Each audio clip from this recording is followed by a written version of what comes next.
కైలాసం ఆట ఆడితే పెద్దపాము మింగినట్టుగా తెలంగాణ ప్రజల పరిస్థితి ఉందని మాజీ సీఎం బీఆర్ఎస్ అధినేత కేసీఆర్ సంచలన వ్యాఖ్యలు చేశారంట. ఇప్పుడు 10 సంవత్సరాల్లో మీరు అనుకుంటారు కేసీఆర్ కానీ మీరు అప్పుడు సామాన్య ప్రజలకు జ్యేష్ఠ అంటారు కానీ రాష్ట్రాన్ని అప్పుల కుప్పగా మార్చినప్పుడు మీరు రైతు బంధు పెట్టారు. సో పేదలకు ఎంత భూమి ఉందని చెప్పి మీరు ఇచ్చారండి. ఉన్నోళ్లకు, ఎమ్మెల్యేలకు, ఎంపీలకు, పెద్ద పెద్ద సినిమాటర్లకు, బిజినెస్ మ్యాన్లకు 10 ఎకరాల నుంచి 100 ఎకరాలు ఉన్న వాళ్ళకు మీరు రైతు బంధు ఇచ్చారు. గుట్టలకు, పుట్టలకు, అదేంటి పెట్రోల్ బంకులకు, రోడ్ల స్థలం భూములకు వాళ్ళందరికీ ఇచ్చారు. కూర్చొని గుట్టలకు లక్షల రూపాయలు తీసుకురండి రైతు బంధు.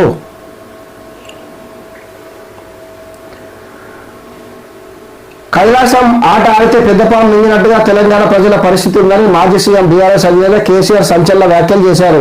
ఎన్నికల సమయంలో తాను చెప్పినా వినకుండా ప్రజలు అత్యాశకు పోయి కాంగ్రెస్ పార్టీకి ఓటు వేసి మోసపోయారన్నారు. తెలంగాణ ఓట్ల కోసం కాంగ్రెస్ ముస్లింలను వాడుకుంటుందని పేర్కొన్నారు. ఇక లాభం లేదని ప్రత్యక్ష పోరాటమే శరణ్యమని అన్నారు.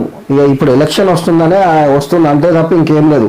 ఇన్ని రోజులుగా తాను మౌనంగా ఉన్నానని, గంభీరంగా అన్ని గమనిస్తున్నానని తెలిపారు. కాంగ్రెస్ అంటేనే అబద్ధాలు, పంచాంగమని, ఇంకెవరూ కొట్లాడరు, ఎవరితోనూ కాదని, తెలంగాణ హక్కుల గురించి మళ్ళీ మనమే కొట్లాడాలని, ప్రాణం పోయిన తెలంగాణకు రక్షకులం మనమేనని కేసీఆర్ వ్యాఖ్యానించారు. మళ్ళీ స్టార్ట్ చేసిండు. అది అప్పటిలెక్కనే స్టార్ట్ చేసినట్టుండిగా. కాంగ్రెస్ సర్వేలో మనదే విజయం, రాబోయే రోజుల్లో విజయం మనదేనని, మన విజయం తెలంగాణ ప్రజల విజయం కావాలని కేసీఆర్ ఆకాంక్షించారు. వీళ్ళు గెలిస్తే తెలంగాణ గెలిచినట్టంట, వీళ్ళు ఓడిపోతే తెలంగాణ ఓడిపోయినట్టంట. మరి ఎందుకో ఇప్పుడు ఇంత గంభీరంగా అన్ని గమనిస్తున్నారు, కాంగ్రెస్ పార్టీ మోసం చేస్తున్నారు కదా. మరి ఇప్పుడు 3 స్థానాల్లో జరిగే ఎమ్మెల్సీకి ఎందుకు మీరు అభ్యర్థులు పెడతలేరు? మరి ఇప్పుడు మీకు నమ్మకం ఉంది కదా, మీరు కాంగ్రెస్ ప్రభుత్వం పైన ప్రజలకు నమ్మకం లేదు, మేమే మంచిగా చేసినామని నమ్మకం ఉంది ఆ కేసీఆర్ గారు. మరి మీరు ఎందుకు అభ్యర్థులను పెడతలేరు అని చెప్పి నేను ప్రశ్నిస్తున్నాను. నిన్న కాంగ్రెస్ వాళ్ళు పోలింగ్ పెడితే మనకు ఎక్కువ ఓటింగ్ వచ్చిందన్నారు. కాంగ్రెస్ వాళ్ళు దొరికితే ప్రజలు కొట్టేటట్టు ఉన్నారని హాట్ కామెంట్ చేశారు. ఈ ప్రభుత్వం రైతు బంధుకు రామ్ రామ్, దళిత బంధుకు జై భీమ్ చెప్పేసిందని, తులం బంగారానికి ఆశపడి కాంగ్రెస్ కు ఓటు వేశారని అన్నారు. తెలంగాణ శక్తి ఏంటో కాంగ్రెస్ వాళ్ళకు చూపించి మెడలు వంచుతారన్నారట. చూసుకో, తెలంగాణ శక్తి ఏంటో కాంగ్రెస్ వాళ్ళకు చూపించట. ఇప్పుడు నిజంగా చెప్పండి, తెలంగాణ ప్రజలమైన మనం కూడా ఆలోచించాలి.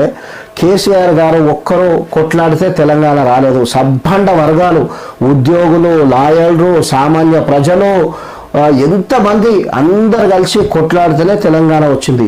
సరే, అంతమంది కొట్లాడినా మనకు పార్లమెంట్లో బిల్లు ఇట్లా అప్పుడున్న కాంగ్రెస్ ప్రభుత్వం పెట్టకపోతే మనకు తెలంగాణ వచ్చేదా అనేది మనం గుండె మీద ఒక్కసారి చేసుకొని చెప్పాలి మనం.